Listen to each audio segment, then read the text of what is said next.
بالکل ٹھیک ہے. پھر پاکستان آ کر 10-12 دن سے رہ رہے تھے, گھر میں کھا رہے تھے, وہ باہر اندر جا آ رہی تھیں. اینی شاہدین کا کہنا ہے کہ مطلب انہوں نے ان کو پردے میں باہر جاتے آتے دیکھا ہے, ان کے پاس گاڑی نہیں تھی, رینٹے کار سے مطلب جو رائڈ ہیلنگ سروسز تھیں ان کو یوز کر کے وہ جا رہی تھی.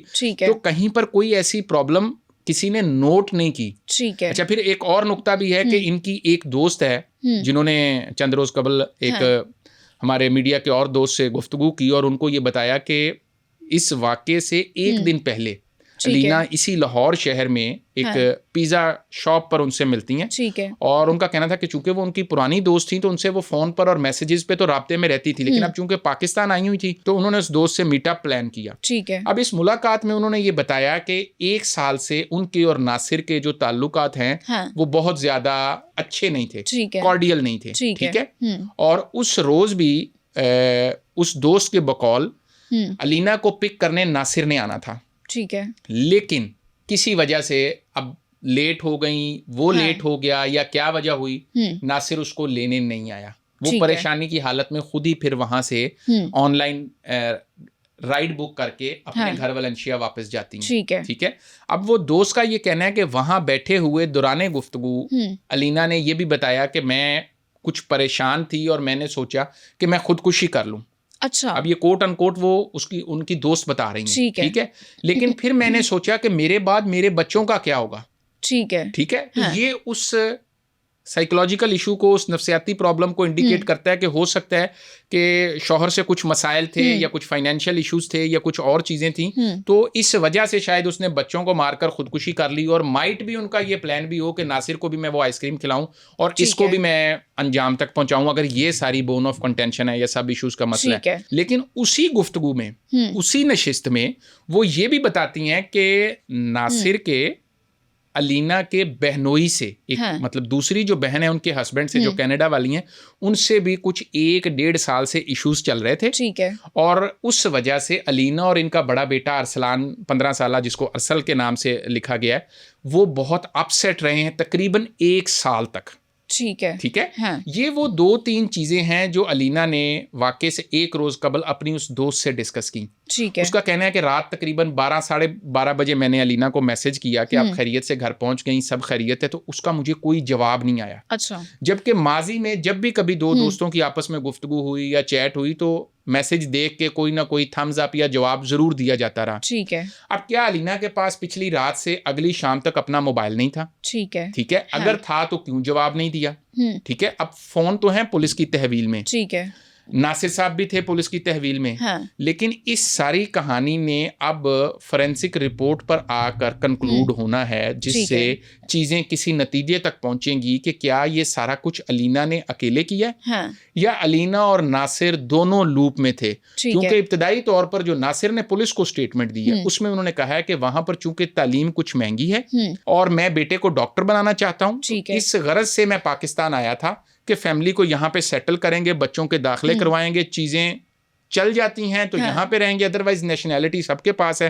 تو اگر معاملات نہیں سلجھتے تو پھر ہم سنبھلتے تو پھر ہم واپس US چلے جائیں گے. ذیشان صاحب, ناصر ڈوگر جس کو حراست میں لیا گیا تھا, ابھی کیا سٹیٹس ہے؟ کیا ناصر ڈوگر کو ضمانت پر چھوڑ دیا گیا ہے یا ابھی بھی وہ حراست میں ہے؟ اچھا دیکھیں, ناصر ڈوگر اس وقت پولیس کی تحویل میں نہیں ہے. ٹھیک ہے, ان کو شخصی ضمانت پر رہا کر دیا گیا.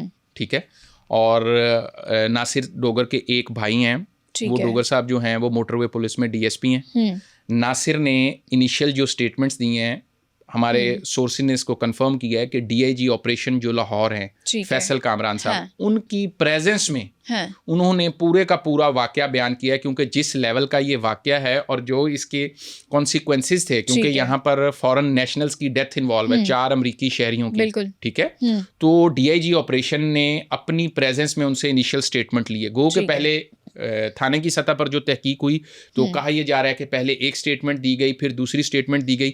اب ناصر ڈوگر کی شخصی ضمانت میں 2-3 پہلو بظاہر پولیس تحقیقاتوں کا کہنا ہے کہ اہم ہیں.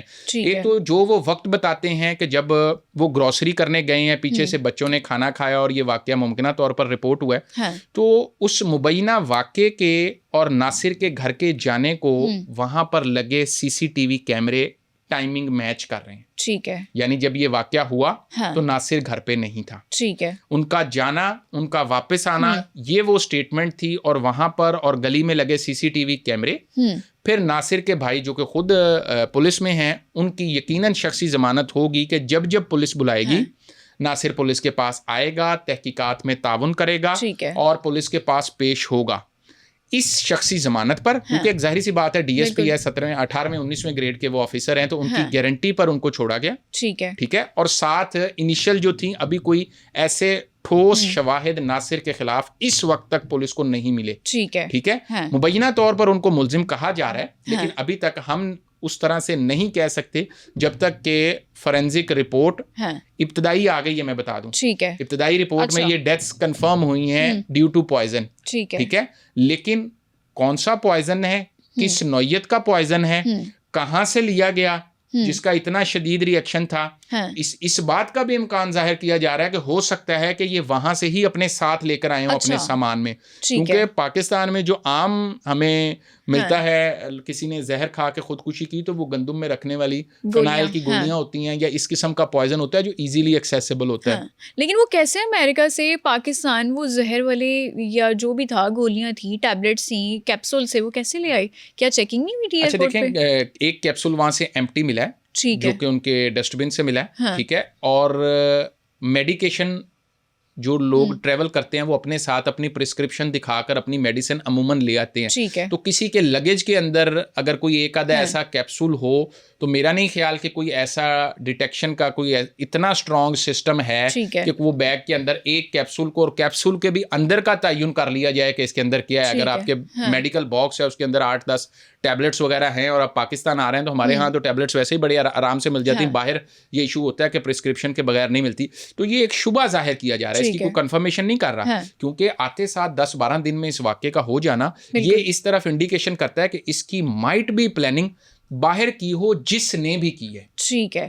ذیشان صاحب, اب ہم ذرا بات کر لیتے ہیں ناصر کے اور علینا کے گھر والوں کی, بچوں کے ننیال اور ددیال کی بات کر لیتے ہیں. کس کس کی اسٹیٹمنٹ ریکارڈ ہوئی ہیں ابھی تک, اور ان سب کا ذرا آپ ایٹیٹیوڈ بھی بتائیں کہ کس طرح سے انہوں نے اسٹیٹمنٹ ریکارڈ کرائی, کس نے جنازہ ان کا کروایا, کیا معاملات تھے؟ اچھا دیکھیں, یہاں پر دونوں کی فیملیز کی جانب سے جو رویہ ہے وہ کوائٹ مختلف ہے.